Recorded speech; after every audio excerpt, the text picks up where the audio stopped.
মিথ্যা মামলা দিয়ে হয়রানির প্রতিবাদে মানববন্ধন করছে ময়মনসিংহের মুক্তাগাছা উপজেলার কুমারগাতা নামাপাড়া গ্রামের এলাকাবাসী। প্রভাবশালী হওয়ার সুবাদে শামিউল হক মিঠু স্থানীয় প্রশাসনের উপর প্রভাব বিস্তার করে আদালতে একের পর এক মামলা করিয়ে তার পরিবারের লোকজনদের হয়রানি করার অভিযোগ উঠেছে। এলাকাবাসী অবাক, জেলা ও দায়রা জজ আদালতে চাকরি করে রাতারাতি এত অর্থ সম্পদের মালিক কি করে হলেন শামিউল হক মিঠু? এর প্রতিকার চেয়ে মানববন্ধন করছেন এলাকাবাসী। শামিউল হক মিঠু পারিবারিক জমি সম্পত্তি নিয়ে বিরোধ সৃষ্টি করে। এ নিয়ে তার চাচা রফিকুল ইসলামকে নিয়ে একাধিক মামলা করিয়ে তার বাবাকে সাক্ষী বানিয়েও রাখেন। এলাকায় কোনো জনসাধারণ তাদেরকে পছন্দ না করায় তাদের সাক্ষী পর্যন্ত করাতে পারেন না। শামিউল হক মিঠুর সাথে একই পরিবারের চাচার সাথে বিরোধ সৃষ্টি হয় 17% জমি নিয়ে। মিঠুর বাবা আব্দুল গনি 2,62,000 টাকায় তার সহোদর ভাই শামসুল হকের সাথে বায়না করে। এ জমি আজও লিখে দেয় নাই। এ নিয়ে গত 2 বছর ধরে বিরোধ চলছে। ইতিমধ্যে শামিউল হক মিঠু পারিবারিকভাবে সৃষ্টি করেছে একের পর এক ঘটনা ও মামলা। অভিযোগ রয়েছে এ সকল মামলা তিনি করাচ্ছেন তার চাচাকে নিয়ে, আর নিজের বাবাকে করেছেন সাক্ষী।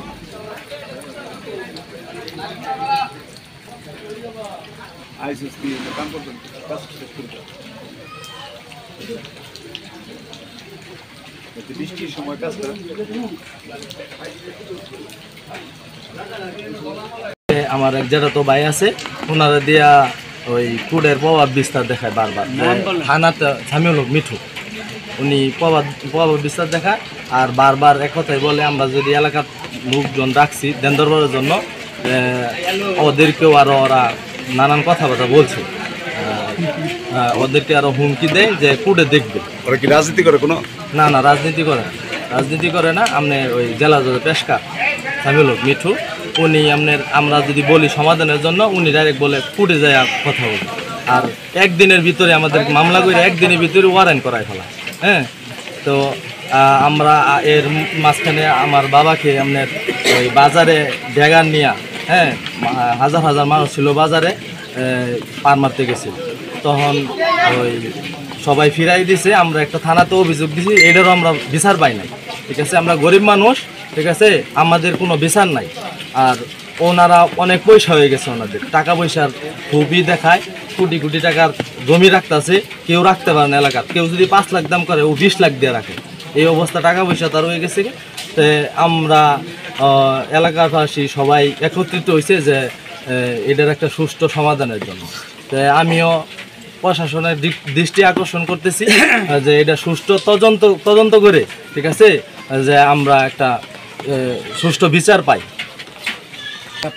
ছিল আমার বড় ভাইরে, পরে এলাকাবাসী সবাই ফিরাইছে, সারাই টারাই দিছে। পরে আমরা থানাত গেছি, তদন্তর জন্য গেছি, জিটি করার জন্য গেছি। আমরা দ্বিতীয় একটা গুরুত্বপূর্ণ করে সুষ্ঠু বিচার আমরা থানাতে পাইছি। এর আগে জেলা ব্যবস্থার মিঠুর ষড়যন্ত্রমূলক এই ঘটনা করাইছে বাজারের মধ্যে।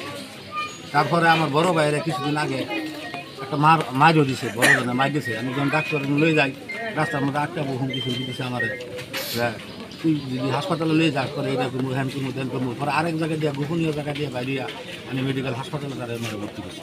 তো হে অনুযায়ী ভর্তি হওয়ার সুযোগ পাইছি না। লোকজন বাড়ি হামলা করে, এইগুলি কত অত্যাচারী আমি অত্যাচারী করতেছে। পয়সার বলে জজ পুরে তাহে জজের ভয় দেখায়। আমরা এই কষ্টে আমরা সুস্থ বিচার চাই। জমি করে লইয়া দিলে আগে তো হয়রানির মধ্যে একটা ফেলাইছে, মিথ্যা মামলা দিছে।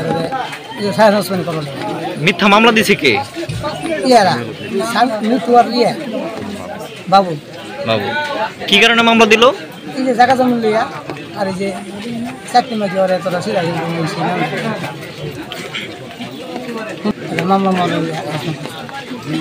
হঠাৎ করে শামিউল হক মিঠু আমার বাবার উপর একটা মামলা দেয়। প্রথমে মামলা দায়ের করে, ওই মামলাটায় 10 লক্ষ টাকা নিয়ে ওই মামলা থেকে আমাদের বাবাকে অব্যাহতি দেয়। কিন্তু কিছুদিন যাবৎ মানে আমাদের এলাকায় দেখা যাচ্ছে যে মানে সম্পদ হয়ে গেছে তার অতিরিক্ত। ঠিক আছে, জেলা ও দায়রা জজ স্যারের নাম দিয়া ও নাম ভাঙায় এলাকার মানুষকে ভয় দেখায় যে তোরা এই কাজ না করলে তোর নামে মামলা দিয়ে দিব বা তোরে এই এলাকায় থাকতে দিব না, ঠিক আছে। কারণ এলাকার কেউ তো প্রতিবাদ করে না, ঠিক আছে। তো আমাদের কাছ থেকে উনি 10 লক্ষ টাকা নেয়, ঠিক আছে।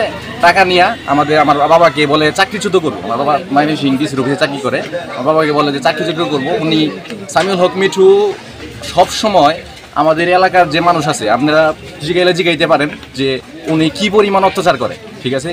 আমাদের কাছে একটাই রিকোয়েস্ট আপনাদের কাছে যে এটার আমি সুস্থ বিচার চাই, ঠিক আছে। কারণ আমার বাবাকে ওনারা টিকতে দিতেছে না।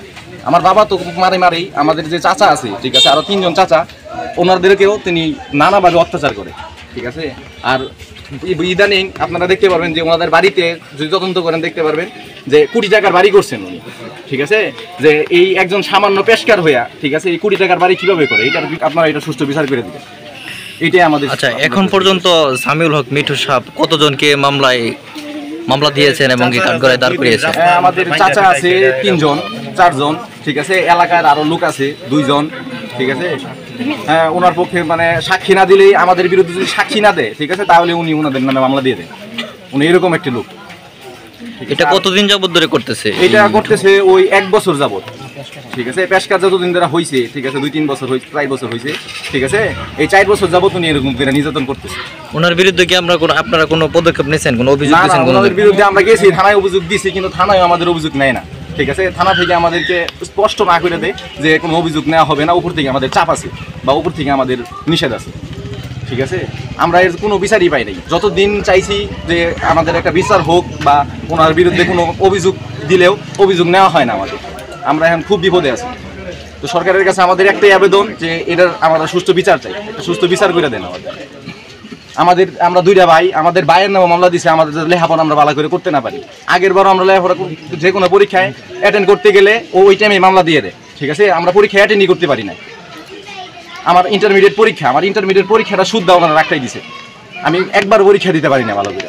পরীক্ষা দিতে গেলেই ওই টাইমে ওনারা মামলা দিয়ে আমাদেরকে নানাভাবে অত্যাচার করে।